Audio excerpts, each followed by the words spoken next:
Earlier this week, the prominent right-wing activist and close Trump ally Charlie Kirk was shot during a public appearance in Utah. Graphic videos of the shooting immediately circulated online, and his death was soon confirmed by Donald Trump. While Democrats have widely denounced the killing of Charlie Kirk, Trump has blamed what he calls radical left political violence and vowed to go after the organizations he deems responsible. So let's start with the basics here. Just give us a sense of who he was and why is he such an important figure on the right here in the US? He was by far one of the most important figures in the MAGA movement for the past 10 years. It's really hard to overstate his influence, both within the White House. He was extremely close to Donald Trump Jr. He was extremely close to JD Vance. He had built this organization called Turning Point USA, which was essentially something he set up when he was 18, 19, 20, and it was designed to engage students on campuses and turn them into conservatives. So that's why he would go from campus to campus, speaking to these students to win them over. But it expanded rapidly. At the same time, he had an extremely popular podcast. So he was an activist. He was also someone that had quite a strict grasp of political operation. He ran the Get Out the Vote campaign for the 2024 election for Trump. So he was seen as someone that was pivotal in ensuring that they had the big swing amongst young men towards Donald Trump. Donald Trump personally thanked him the day after the election, and Charlie Kirk was seen, wandering around Mar-a-Lago. He was included in discussions on appointments in the cabinet. So he was seismic. He was spoken about as someone who would be a future president.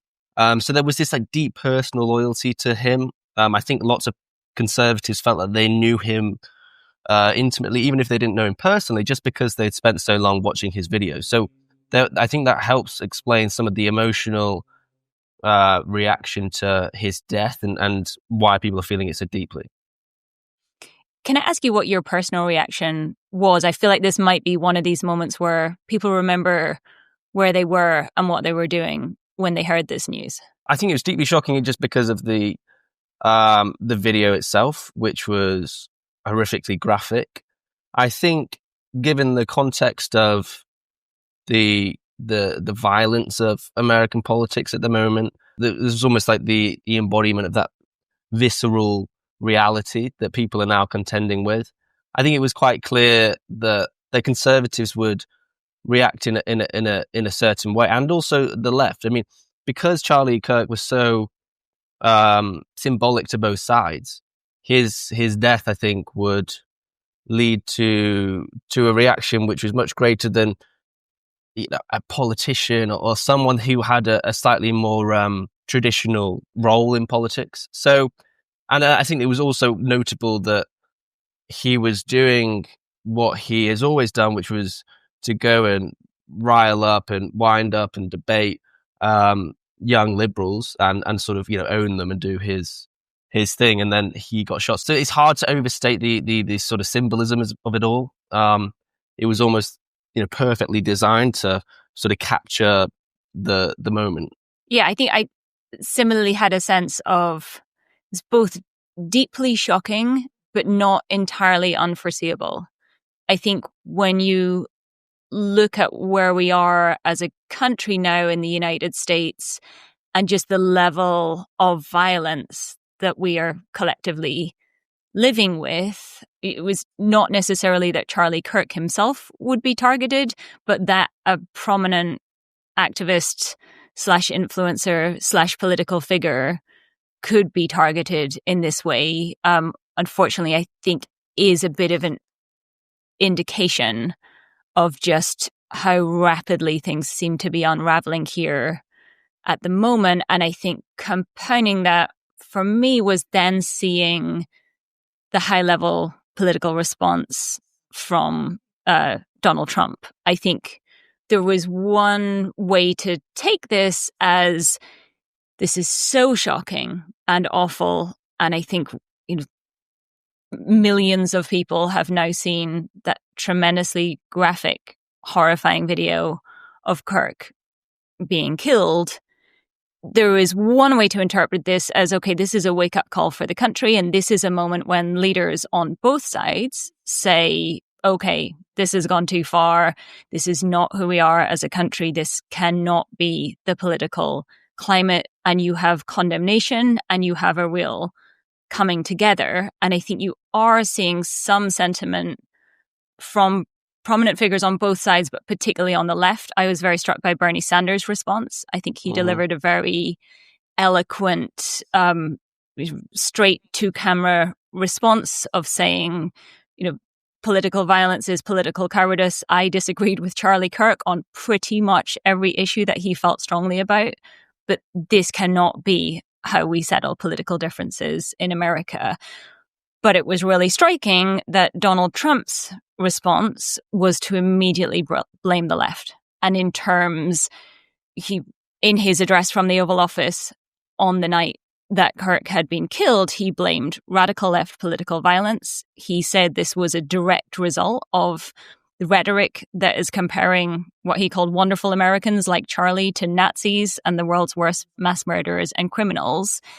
And he listed all the recent acts of political violence against the right, eliding the many acts that there have also been against figures on the left. For instance, the killing of the Minnesota state senator, Melissa Hortman, this summer, and her husband, the firebombing of the residence of Josh Shapiro, Democratic governor of Pennsylvania. So that, for me, was pretty chilling to see the president take a stance on this of this shows that the left is responsible.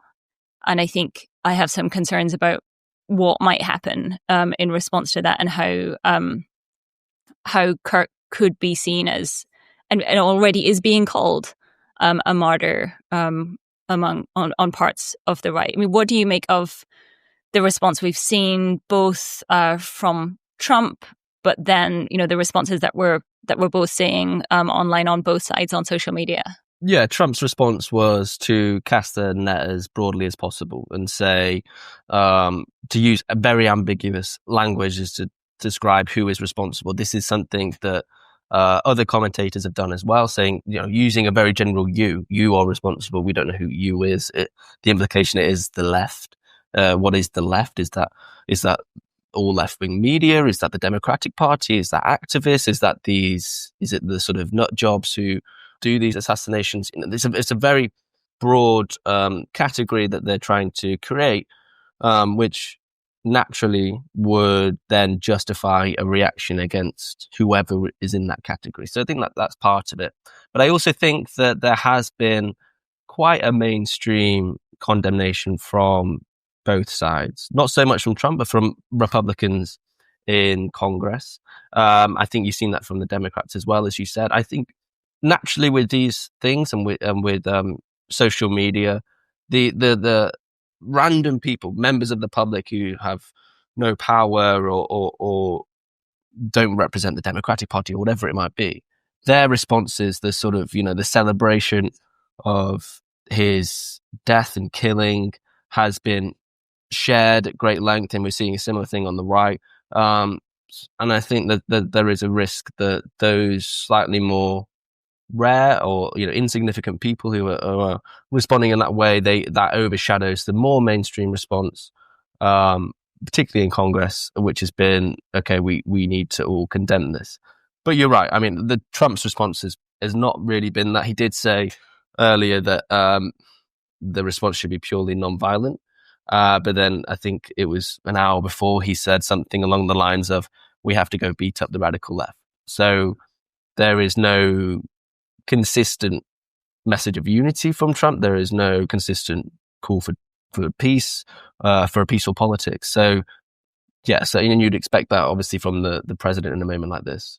I mean, you also then have people with massive social media followings like Elon Musk saying the left is the party of murder. And Jesse Waters, very prominent Fox News host with a primetime show here, saying on his show, they are at war with us, whether we want to accept it or not, and saying we are going to avenge Charlie's death, albeit, he goes on to say, in the way that Charlie wanted to be avenged, which you could interpret that as saying doing more of what Charlie Kirk was doing, which is going out and making your case and talking to people face to face.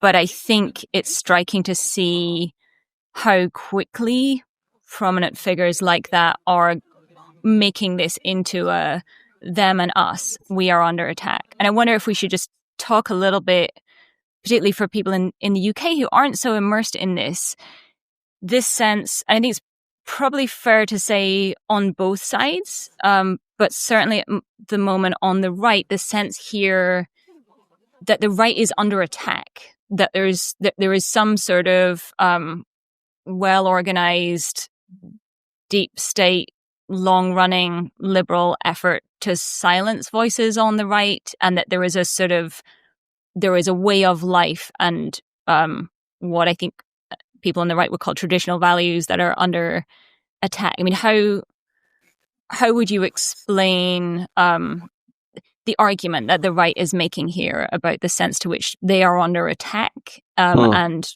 the killing of Charlie Kirk is now being held up as evidence of that, very visceral, terrible evidence of that? So I think the argument is essentially that the left has become so deprived, so far removed from traditional values that they think that wanton violence is the only way in which politics can be exercised. So I think this analysis sort of started with the Luigi Mangione assassination of the United Healthcare CEO or chief executive. And there was quite a lot of celebration or justification of that on the internet.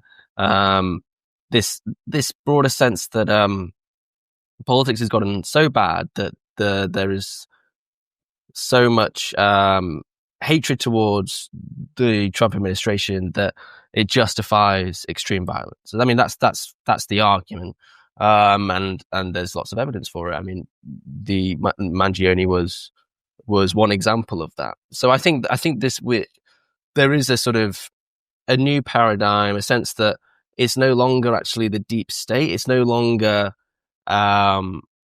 civil servants or the Supreme Court or what have you that poses this threat. It's actually a shift away from Washington. It's a shift away from these institutions that are blocking the MAGA movement. And really the threat is much more pervasive, much more decentralized. It's the individual citizen with a gun, which is a quite a big shift, I think, for the right's sort of mental picture of politics, because it will lead to a greater sense that they don't know who the enemy is, and therefore everyone is the enemy. If you get what I'm saying, I think that's why we get this more ambiguous description of who's at fault here. It's not that they can point at the Supreme Court. It has to be the left in general. So I think that's an interesting and important development in how they are seeing politics.